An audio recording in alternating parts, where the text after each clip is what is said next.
Fala, peixinhos de toda a internet, sejam bem-vindos a mais um HQ. Eu sou o Sérgio e hoje falaremos sobre Três Buracos, HQ do Chico.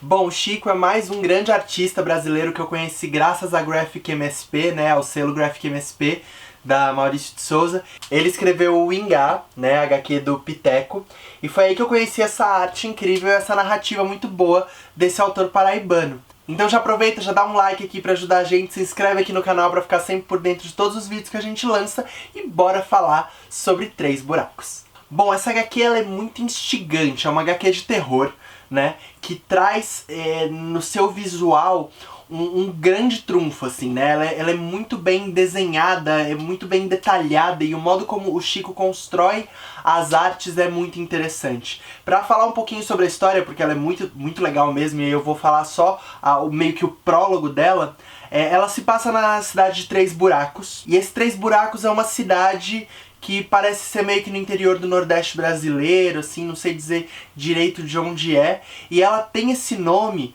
porque nela os grandes destaques da cidade são três, que são o garimpo, o puteiro e o cemitério.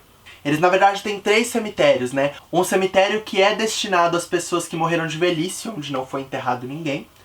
Um cemitério onde são enterradas pessoas que morrem por facadas, brigas ou assassinatos. E o cemitério que é para os enforcados, né? Para os criminosos que são pegos pela lei.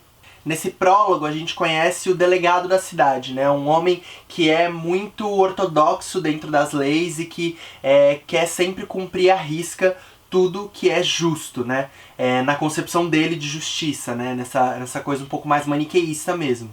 Então chega um dia em que ele prende um homem que achou uma turmalina azul, que é uma pedra muito preciosa, né? E esse homem, então, ele tentou pegar essa turmalina, que era na concepção dele era dele, porque ele que encontrou, e aí o delegado tem que executá-la. Por achar que essa pedra é um direito do morto, ele enterra ela junto com esse morto e não diz aonde ela está, o que faz com que o dono do garimpo enxergue o delegado como um criminoso e mande-o enforcar. Depois desse enforcamento do delegado, a cidade se esvazia e é como se criasse uma maldição em cima da cidade, né, que a cidade meio que meio que se esvazia, vira uma cidade fantasma, porque essa pedra está enterrada com o morto e ela tem que ser encontrada. Então a nossa protagonista é a Tânia, que é filha do ex-delegado, e ela toma pra si essa missão de encontrar essa pedra que foi enterrada junto com o morto. É maravilhoso, então, como que o Chico ele cria uma tensão muito grande durante toda a narrativa, né? Eu acho que pouquíssimos os momentos, se é que eles existem, momentos em que você relaxa na narrativa, né? Você sempre sente que algo vai acontecer. É muito legal que, inclusive, ele tem uma espécie de easter egg que ele coloca, que é o assum preto, que é um pássaro que indica mau presságio, né? Tem a música do Luiz Gonzaga sobre o assum preto, e é uma coisa que eu não tinha me dado conta de primeira, assim, mas meu namorado é muito fã de Luiz Gonzaga, e aí na hora que ele me viu folheando, ele falou, nossa, tem um assum preto aqui, né? E aí dá pra ver, né, na HQ, logo que você abre aqui, você tem o título, você tem o assum preto quietinho aqui, e ao finalizar, ele tá aqui cantando, inclusive, né?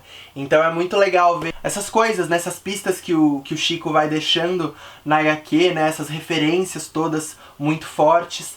E realmente, tipo, você fica o tempo inteiro tenso nesse mau presságio, nesse mau agouro do que pode vir a acontecer. Faz muito essa ligação com esse universo do Luiz Gonzaga também, né? Usa a música Buraco de Tatu, tem o assum preto, que eu acho que são questões culturais muito fortes e muito ligadas a esse Nordeste, né? A essa sertanidade a qual ele atribui essa aura de faroeste, né? É muito legal porque parece ter muita influência do faroeste espaguete italiano, assim. E como eu gosto muito de faroeste, eu acho que me instiga muito o modo como ele trabalha isso nessa narrativa.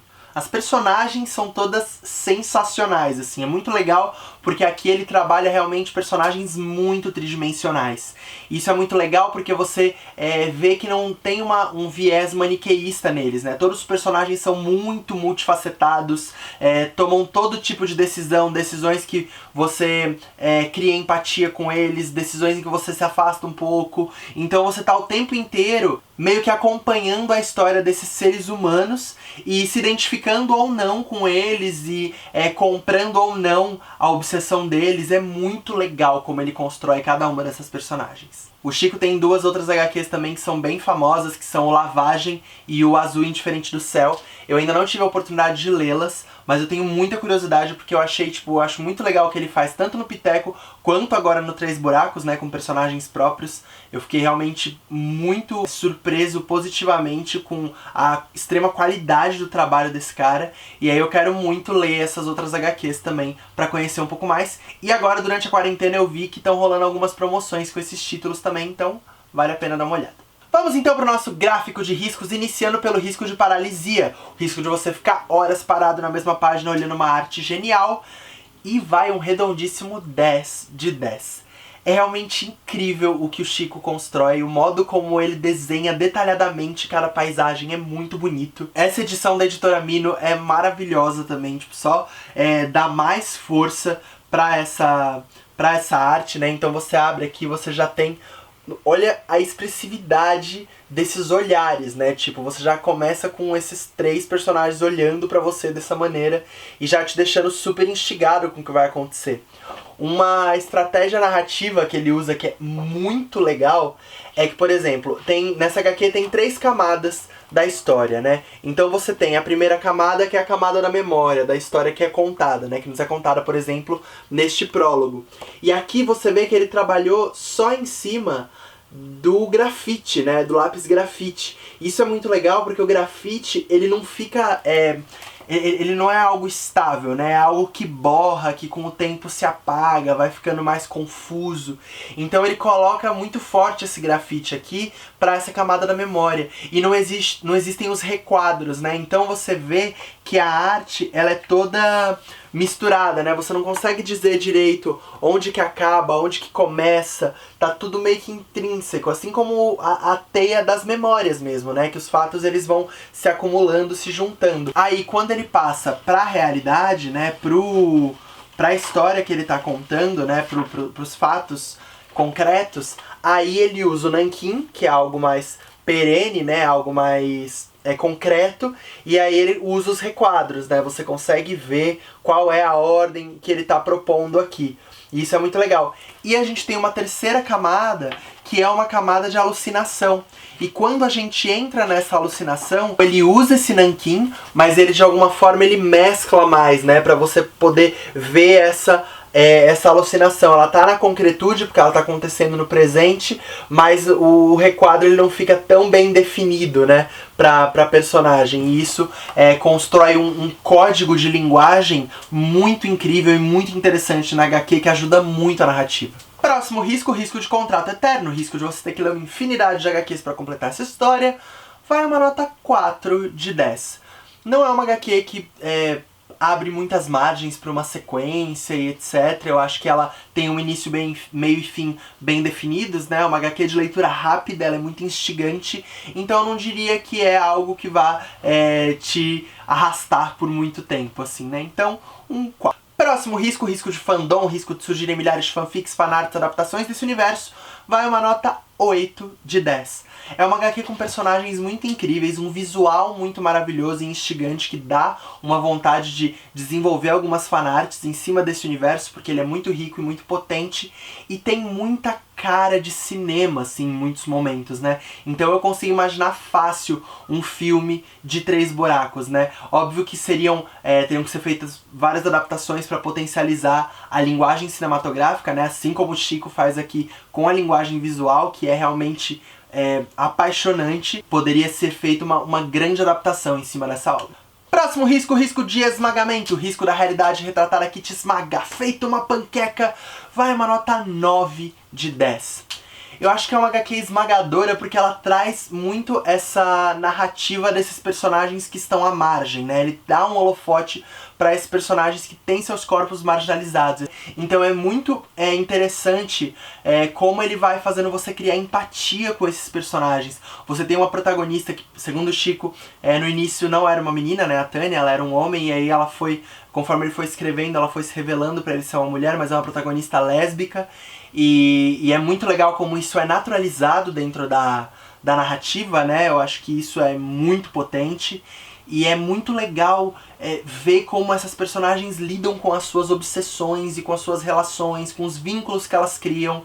Então é realmente muito esmagador e o final é eu acho muito maravilhoso, né? Não vou dar spoiler nenhum aqui, então leiam Três Buracos. Próximo risco, o risco de explosão, o risco da sua cabeça explodir em milhares de pedacinhos incandescentes.